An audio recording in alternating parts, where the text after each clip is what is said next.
Okay, 5c. The product of a number and a variable is a monomial. 2 minus n, that's actually a binomial since there's two of them, so that's not a monomial. This is also a binomial, bi meaning two, so it's not a monomial.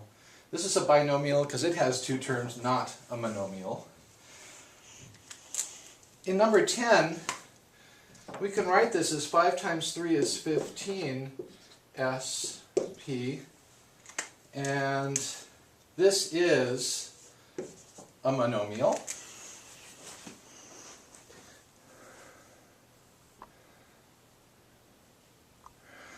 Number 12 is a monomial. A number by itself is a monomial. And for this next one, we can write this.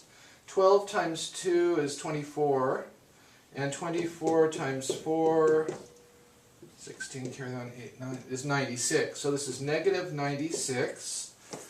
Because of the negative sign, it makes the whole thing negative. Then MT. And that is a monomial.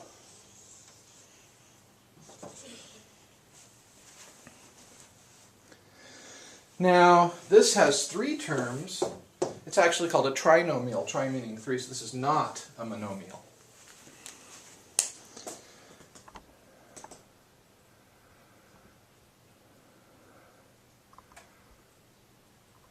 Okay, now number 18, we can write this. 5 times 2 is 10, GB or BG. And this is a monomial. This is a binomial. It's not a binomial either because having a square root means it's not a polynomial at all. This is not a monomial. 23 times 3 we can write as 69. And then TWZ, that's a monomial in standard form. This is not a monomial in number 24. It's got two terms. It's called a binomial, bi meaning two. Now this one in standard form, we can write, we have to go 19 times 3 times negative 8.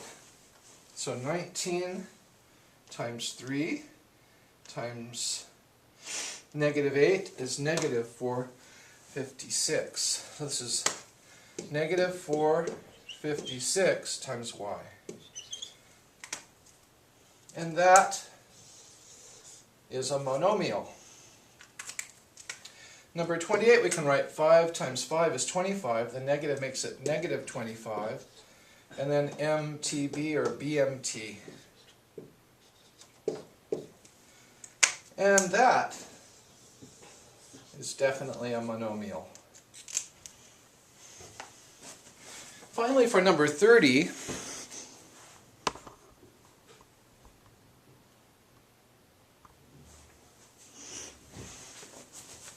if we multiply all the numbers, we have 13 times 14 times 2. 13 times 14 times 2 is 364. And we have a negative times a negative, which makes a positive, so that takes care of the numbers. Now we have x. There's an x squared and another x. That makes x to the third power, x squared times x, x to the third power. In the y department, we've got 3 y's here multiplied times 5 more. That adds up, 3 plus 5 adds up to 8 y's. And so that is assuredly a monomial.